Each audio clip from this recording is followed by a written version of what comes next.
साकू ने रिंतारो की नोटबुक में से वागुरी का गुड लक नोट देखा है और इस बारे में साकू रिंतारो से पूछता है, लेकिन रिंतारो इस बात का कोई जवाब नहीं देता। और फिर जैसे ही आयातो नोटबुक उठाकर वागुरी का गुड लक नोट देखता है, वैसे ही रिंतारो आयातो से नोटबुक छीन लेता है। और ये देखकर रिंतारो के फ्रेंड्स काफी शॉक हो जाते हैं। और फिर साकू पूछता है, रिंतारो क्या ये वही लड़की है जो उस दिन लाइब्रेरी के बाहर थी और उस दिन तुमने हमसे कहा था कि तुम उसे डराने की वजह से उससे माफी मांग रहे थे, लेकिन मुझे लग रहा था कि तुम पिछले कुछ दिनों से कुछ अजीब बिहेव कर रहे हो और हमसे कुछ छिपा रहे हो। लेकिन रिंतारो साकू की बात का कोई जवाब नहीं देता और साकू कहता है, क्या तुम अभी भी हमें कुछ नहीं बताओगे? और सिचुएशन इतनी ज्यादा इंटेंस होने की वजह से बाकी सब स्टूडेंट्स भी क्लास में चुपचाप खड़े हुए हैं। और रिंतारो फिर साकू से कहता है, माफ करना, मैं तुम्हें इस बारे में कुछ नहीं बताना चाहता। रिंतारो का ये जवाब सुनकर उसामी और एया तो हैरान हो जाते हैं, लेकिन साकू को इस बात का काफी बुरा लगता है। और फिर घर पहुंचने के बाद रिंतारो और उसके दोस्तों के बीच आज जो कुछ भी हुआ, रिंतारो सबके लिए खुद को ब्लेम करता है। लेकिन तभी वागुरी के गुड लक नोट को याद करके रिंतारो कहता है, मुझे कम से कम इसके लिए वागुरी का शुक्रिया कहना चाहिए। और फिर रिंतारो वागुरी को मैसेज करके शुक्रिया कहता है और बताता है कि वो सभी सब्जेक्ट्स में पास हो चुका है। ये देखकर वागुरी को काफी अच्छा लगता है और वागुरी रिंतारो को मैसेज करती है कि रिंतारो को स्पोर्ट्स फेस्टिवल अच्छे से एंजॉय करना चाहिए। लेकिन तभी रिंतारो को सुबारू की बातें याद आती हैं कि रिंतारो के साथ रहने से वागुरी किसी दिक्कत में पड़ सकती है, जिस वजह से रिंतारो वागुरी को रिप्लाई नहीं करता। लेकिन दूसरी तरफ वागुरी बस इसी बात से खुश है कि रिंतारो ने उसका मैसेज पढ़ लिया है। और फिर वागुरी सोचती है कि पता नहीं रिंतारो कौन सा स्पोर्ट्स खेलेगा, फुटबॉल या बेसबॉल। और फिर अब अगले दिन उसामी और आयातो काफी ज्यादा परेशान हैं क्योंकि रिंतारो और साकू एक दूसरे से बिल्कुल बात नहीं कर रहे हैं और एक दूसरे से काफी दूर दूर रह रहे हैं, जिस वजह से उसामी दोनों को मिलवाने की कोशिश करता है और स्कूल के बाद साथ में प्रैक्टिस करने के लिए कहता है। लेकिन दोनों ही उसामी के साथ प्रैक्टिस करने से मना कर देते हैं, जिस वजह से उसामी काफी अपसेट हो जाता है। और फिर रिंतारो और साकू अकेले अकेले अपने घर की तरफ निकल जाते हैं। और जब साकू अपने घर की तरफ जा रहा होता है, तभी अचानक ये दोनों आकर साकू को पकड़ लेते हैं और कहते हैं, चलो घर की तरफ चलते हुए बातें करते हैं। साकू कहता है, बात करने वाली कोई बात नहीं है। आयातो कहता है, क्या तुम इस बात को लेकर श्योर हो? साकू गुस्से में आगे चलने लगता है और कहता है, बस मुझे इस समय थोड़ा गुस्सा आ रहा है। आयातो पूछता है, साकू क्या तुम रिंतारो से इस वजह से नाराज हो क्योंकि वो किसी क्योका स्कूल की लड़की के साथ इन्वॉल्व है?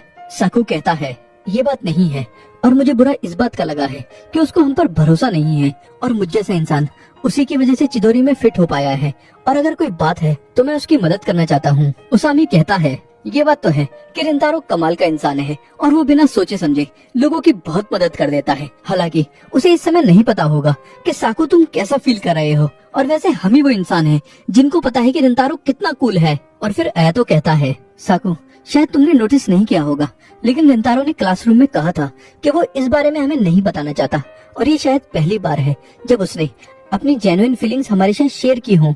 और ये देखकर मुझे काफी अच्छा लगा था कि उसने हमसे कुछ छुपाया नहीं। हालांकि जब तक वो हमें नहीं बता देता हमें पूरी बात नहीं पता चलेगी, लेकिन मुझे यकीन है कि रिंतारो किसी न किसी दिन हमें सब कुछ बता ही देगा। ये सब सुनने के बाद साकू का गुस्सा काफी शांत हो जाता है और ये तीनों साथ में घूमने के लिए निकल जाते हैं। और फिर अब शॉप के अंदर रिंतारो की मम्मी नोटिस करती है कि रिंतारो का मूड खराब है, लेकिन पूछने पर रिंतारो मम्मी को कुछ नहीं बताता।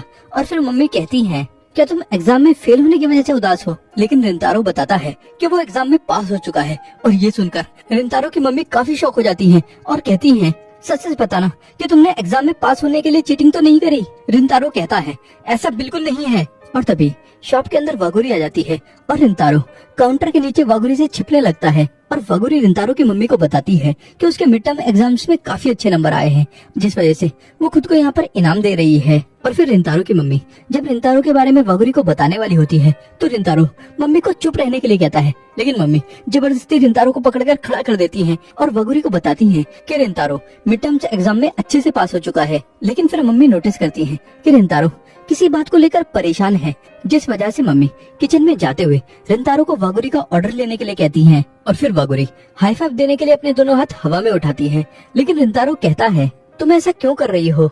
वागुरी कहती है, तुम एग्जाम में पास हो चुके हो, जिस वजह से मुझे लगा था कि हम लोग हाई फाइव कर सकते हैं और एग्जाम में पास होने की वजह से तुम स्पोर्ट्स फेस्टिवल में भी पार्टिसिपेट कर सकते हो। और स्पोर्ट्स फेस्टिवल वाली बात सुनकर रिंतारो को याद आता है कि रिंतारो की अपने दोस्तों के साथ थोड़ी दिक्कत चल रही है, जिसके बाद रिंतारो थोड़ा शांत हो जाता है और वगुरी को हाई फाइव करने के बाद उसका ऑर्डर उसको दे देता है। और वगुरी भी ये चीज नोटिस कर लेती है कि रिंतारो थोड़ा सा अपसेट है, जिस वजह से वगुरी कहती है, रिंतारो अगर तुम बुरा फील कर रहे हो तो तुम्हें काफी सारा खाना खाना चाहिए, क्योंकि हम लोग हर दिन ब्रेकफास्ट से शुरू करते हैं और मैं रोज सुबह काफी सारा ब्रेकफास्ट खाती हूँ। हालांकि मैं जब भी खाना खाती हूँ तो मैं काफी सारा खाना खाती हूँ। और ये सब कहते कहते वगुरी भूल जाती है कि वो आखिर में कहना क्या चाहती थी। और ये देखकर रिंतारो जोर जोर से हंसने लगता है और रिंतारो को हंसता हुआ देखकर वगुरी को काफी अच्छा लगता है। जिसके बाद वगुरी स्टेशन के लिए रवाना हो जाती है। और फिर रिंतारो सोचता है, मैं पिछले कुछ दिनों से काफी ज्यादा कंफ्यूज था, लेकिन वगुरी से बात करने के बाद सब कुछ क्लियर हो चुका है, क्योंकि वगुरी काफी कमाल की इंसान है। और जब सुबारू ने मुझको वगुरी से मिलने से मना किया था, तब मुझे सुबारू की बातों में लॉजिक तो नजर आ रहा था। हालांकि जब सुबारू ने रिक्वेस्ट करी कि मैं वगुरी से मिलना बंद कर दूं, तो मैंने ऐसा करने से उससे साफ मना कर दिया था। और वगुरी काफी अच्छी और मेहनती इंसान है, जिस वजह से वो सिर्फ रिस्पेक्ट डिजर्व करती है। लेकिन पता नहीं क्यों मुझे ऐसा फील हो रहा है कि कुछ है जो मैं वगुरी के बारे में फील करता हूँ, लेकिन उस चीज को मैं शब्दों में बयान नहीं कर पा रहा हूँ। और फिर रिंतारो वगुरी का मैसेज पढ़ता है और मोबाइल को अपनी छाती पर लगाकर जमीन पर बैठ जाता है। और अभी दूसरी तरफ वगुरी स्टेशन पर खड़ी होकर रिंतारो के बारे में सोच रही है। और वगुरी ने रिंतारो को ऐसे हंसते हुए पहली बार देखा है, और वगुरी को रिंतारो ऐसे हंसता हुआ काफी क्यूट लग रहा था। हालांकि वगुरी ने ये भी नोटिस किया कि रिंतारो किसी बात को लेकर काफी परेशान है। और फिर वगुरी रिंतारो के साथ अपनी चैट पढ़ने लगती है, और तभी वगुरी के पास एक मैसेज आता है। और फिर शॉप बंद करके जब रिंतारो घर जाता है तो देखता है कि रिंतारो की मम्मी ने रिंतारो के लिए काफी बढ़िया खाना बनाया है। और रिंतारो के पूछने पर रिंतारो की मम्मी बताती है कि ये सेलिब्रेशन है कि रिंतारो ने एग्जाम पास कर लिया है। हालांकि इस सब के बावजूद भी मम्मी को पूरी तरीके से यकीन नहीं हुआ है कि रिंतारो एग्जाम में 59 नंबर ला सकता है, जिस वजह से रिंतारो अपनी मार्कशीट लाकर मम्मी को दिखाता है। और ये देखकर मम्मी थोड़ी इमोशनल हो जाती है और कहती है, मैं आज बहुत खुश हूँ। रिंतारो कहता है, मैं पास हो गया हूँ, लेकिन मेरे कुछ खास अच्छे नंबर नहीं आए हैं। मम्मी कहती है, हाँ तुम सही कह रहे हो, लेकिन जब से तुम बच्चे थे तब से अब तक तुम काफी सारी चीजों को लेकर गिव अप कर चुके हो, लेकिन इस बार तुमने गिव अप नहीं किया और काफी मेहनत करी और सक्सेसफुल भी हो गए। हालांकि मुझे नहीं पता कि तुमने अचानक इतनी पढ़ाई क्यों करी, लेकिन इसके पीछे जरूर कोई अच्छी वजह होगी, लेकिन फिर भी तुम किसी बात को लेकर अभी भी परेशान हो। रिंतारो कहता है, लेकिन आपको ये बात कैसे पता? मम्मी कहती है, चिंता मत करो, मैं पूछताछ नहीं करने वाली। और जब पहले तुम वगुरी को लेकर परेशान थे तो तुमने अच्छे से जाकर वगुरी से माफी मांगी थी। रिंतारो सोचता है, इन्हें मेरे बारे में सब कुछ पता चल जाता है। मम्मी कहती है, हालांकि जब तुमने खुद को घूंसा मारा था तब मैं थोड़ी परेशान हो गई थी, लेकिन बाद में मेरे को इस बात को लेकर बिल्कुल भी टेंशन नहीं हुई थी। रिंतारो पूछता है, लेकिन ऐसा क्यों? मम्मी कहती है, क्योंकि मैं जानती हूँ कि मेरा बेटा ऐसा इंसान नहीं है कि जब उसको माफी मांगनी होगी तो वो नहीं मांगेगा। हालांकि तुम कभी कभी कुछ ज्यादा ही परेशान हो जाते हो और ये भूल जाते हो कि तुम्हारे लिए इम्पोर्टेंट क्या है, लेकिन मुझे पता है कि तुम अपने लिए सही और गलत का फैसला अच्छे से कर सकते हो। और वैसे भी मैं बस ये चाहती हूँ कि तुम अपनी जिंदगी अच्छे से जियो।